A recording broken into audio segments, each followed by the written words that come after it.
everybody, welcome back to the channel. Now we've got a lovely piece of cherry here which has been sitting around for some considerable time, so I think it's about time it was made into a bowl. Now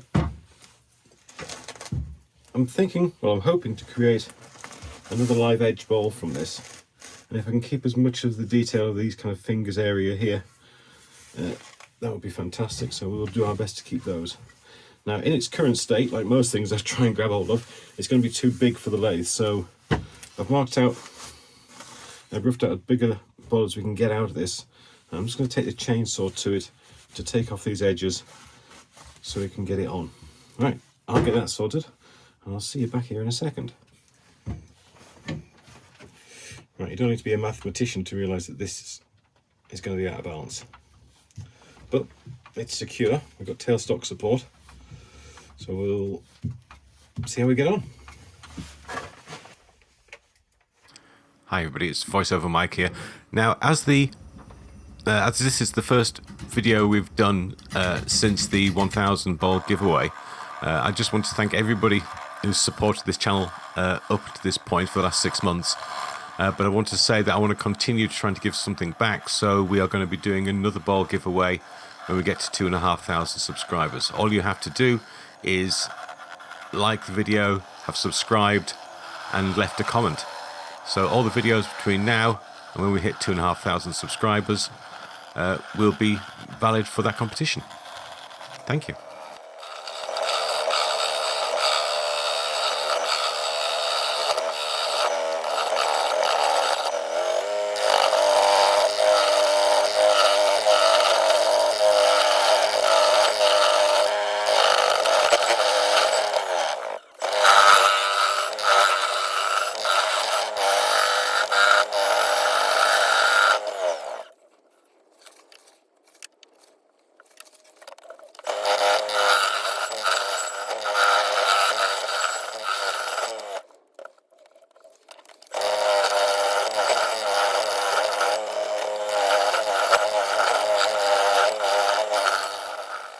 Now this piece of cherry has been air drying for about 3 years. There was no pith in it, so there's nothing to worry about there, but there are a few splits at the bottom which I'm going to need to sort out. Now as I get further into this bowl, I know there's going to be cracks. I know that the cracks are going to appear as if by magic or overnight while the bowl sits on the lathe. So I'm going to have to put some CA glue in them just to make sure that they don't get any worse or cause a problem in the future.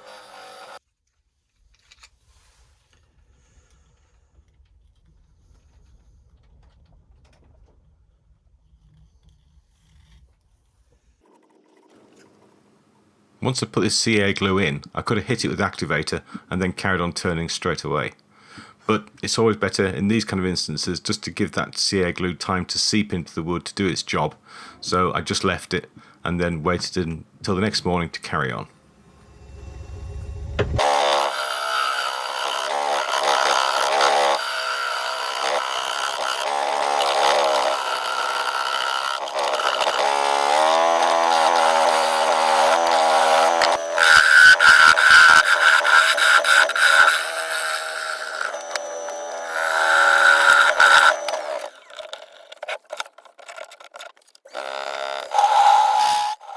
Now, given the state of the cracks at the bottom of the wood here, and the fact that it's quite out of balance still, it was always my intention to try and use an internal tenon. I did make it slightly deeper than normal, so hopefully we're going to be secure when we turn this round.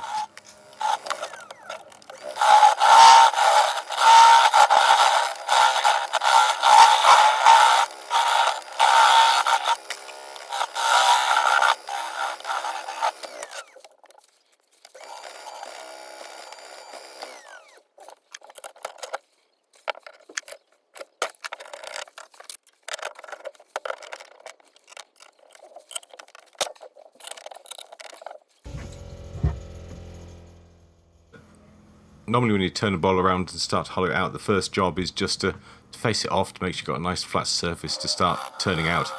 Here I've got a height difference of a good 5 inches, so it's never going to be a simple hollowing out task. This little tip was just purely because I couldn't see the uppermost point on that wing. It was turning too fast and there's no way I could actually pick it out with my eye, so I decided to put a little bit of tape on the tool rest just to give me an indication of where I could cut and where I couldn't cut. It's a little tip, but it saved my fingers getting caught in there and a lot of heartache.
It's from this point on that I start to realise the scale of problem I'm going to have hollowing this bowl out.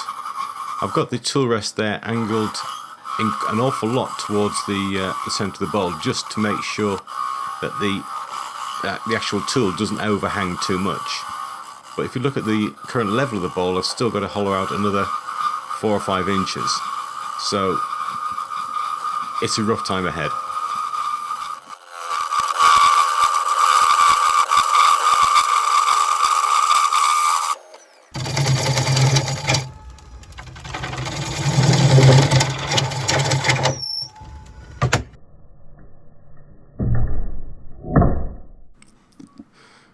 Now, nobody likes a catch, and that one wasn't fun at all. It was all caused because when I was withdrawing the gouge, I just caught it on that outermost wing. Now, I don't often swear, but I did at this point. I've edited it out, don't worry. The profanity will not be heard, but I wasn't happy. I actually put a small crack across that the top wing area, which you just see me filling now with CA glue. I was hoping things would get better from this point, but they don't.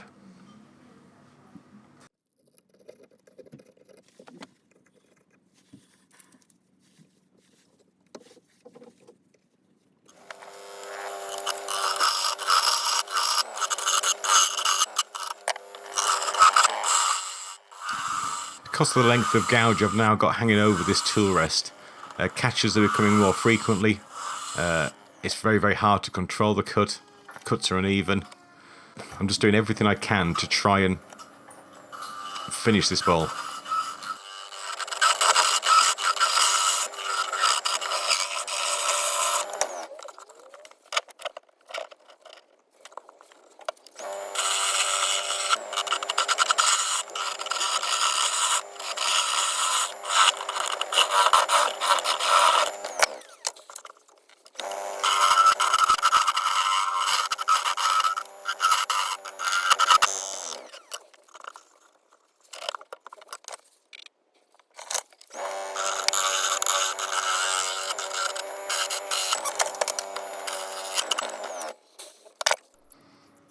In the end, I just resorted to the Hope hollowing tool just to try and clean up some of those corners because nothing else was getting anywhere near it.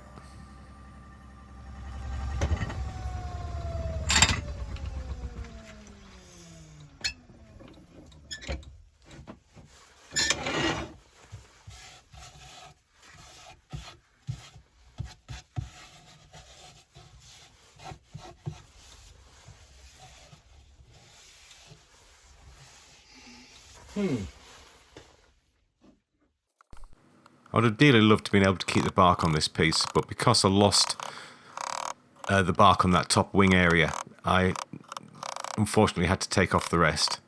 But you roll with the punches, and you know that some days are going to go better than others.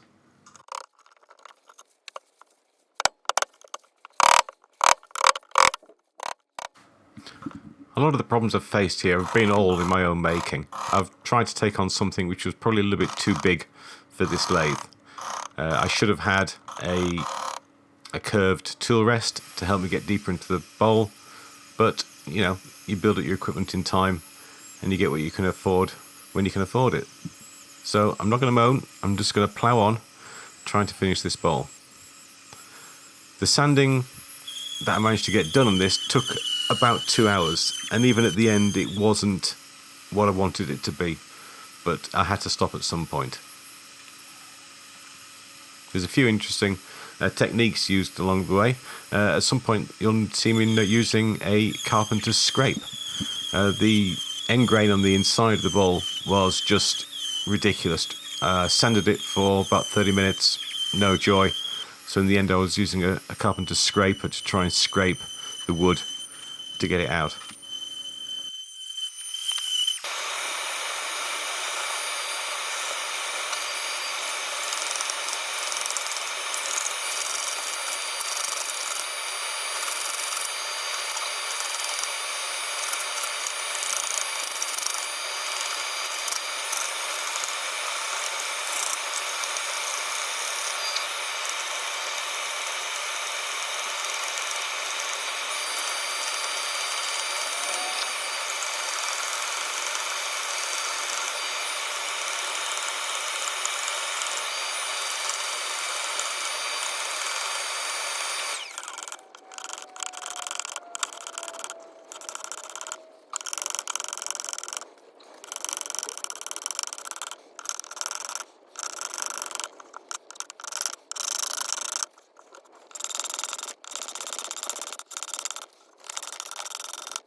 As I said, after about 2 hours of sanding, I called it a day.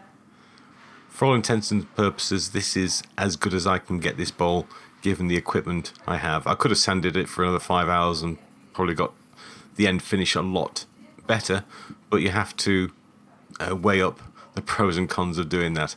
My back would have been bad for a week, and many other ailments would have ensued, so it is what it is.